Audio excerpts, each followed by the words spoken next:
Hello, everybody. My name is Mary Kirkland, and today I would like to speak to you guys on water pollution. Water pollution has so many negative consequences that affect not just the human race, but the planet as a whole. Today, I'm going to inform you on the dangers that water pollution has on us and how it can affect our lives. This should be very important to us because it's crucial to our survival. Water pollution can lead to a bunch of negative things like climate change, disrupting ecosystems, and serious negative impacts on marine and human life. Now, let me talk about my firsthand experience with this type of stuff. I've been a part of a bunch of nature cleanup crews which have included cleaning along water, and it's honestly baffling how much litter can end up in our necessary ecosystems. Before I even went on one of these cleanups, I knew about the damage, but being so close up and seeing it firsthand, it really makes you realize the impact and damage. Litter and what else was in that water, the completely dead and still life of not only the nature but the animals, it's very eye-opening, and it's very eye-opening for change. The main topic today is, why is water pollution bad? Where is it coming from? And how can we help to prevent it? Let me tell you. Why should we care? Most water that we drink every day, whether it's in a bottle or tap water, most of the world's drinking water is from surface water sources like rivers or lakes. We already don't have access to most of the fresh water available on Earth, so it's extremely important to protect and preserve what we have around us. We need to maintain our water so we can maintain our health.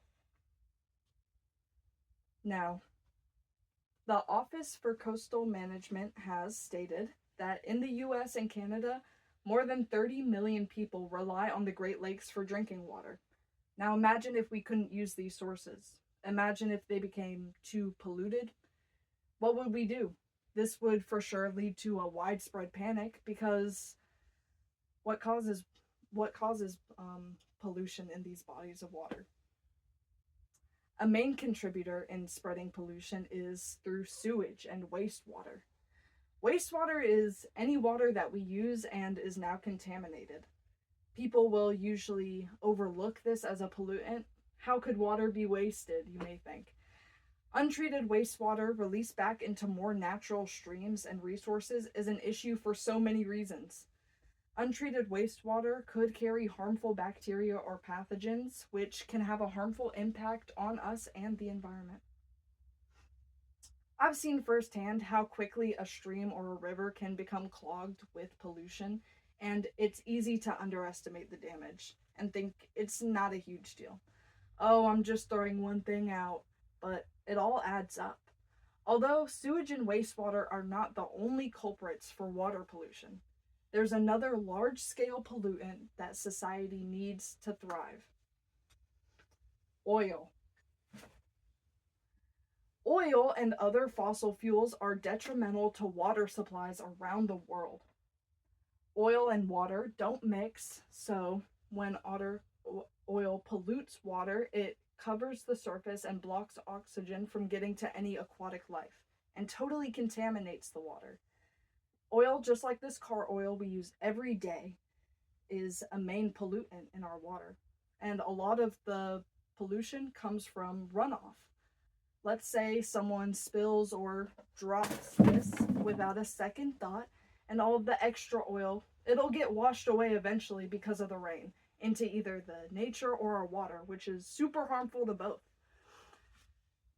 But at least with this, we can do something about it. It's in our control. It's very important to properly dispose of all of your harmful substances. But did you know that you can actually take oil to a store like AutoZone and they're actually able to recycle it and refine it into something usable? Now, don't just listen to me. You should listen to the Natural Resources Defense Council as well. According to them, there is an estimated 1 million tons of oil that makes its way into aquatic environments every single year. With that much pollution, it can seem daunting to even approach solving this problem. So, what can you do specifically? There are a lot of things that we can do differently in order to make an impact and help prevent water pollution and the damage it's doing to our lives. And I can tell you what I do in my personal life to help out. You know, I always strive to take short showers. I use reusable water bottles and I participate in cleanups, but there's so much more you can do. The United States Environmental Protection Agency has actually posted a list of very simple things that you can do in order to prevent pollution and conserve water. I was able to personally implement a few of these ideas from that list in my own life that I wouldn't have thought of before, like installing a water efficient shower head or being more aware of leaks on my car, knowing the damage. In reality, though, there needs to be large scale legislation passed that allows for a greater opportunity for cleaner water in our future. Clean water in our future means good health in our future, and a lot of it's simple, and it starts with us. At the end of the day, we are all human, and that means we should all recognize the inherent need for clean water. We need to do what we can to ensure the best possible health for ourselves and our world. It all starts by really realizing and understanding the issue, then finding out how you can help. With how important this is, you would think more people would realize by now. Water pollution has no positive outcomes, and it's our job to prevent it. The little things can and will add up into something big. Thank you so much.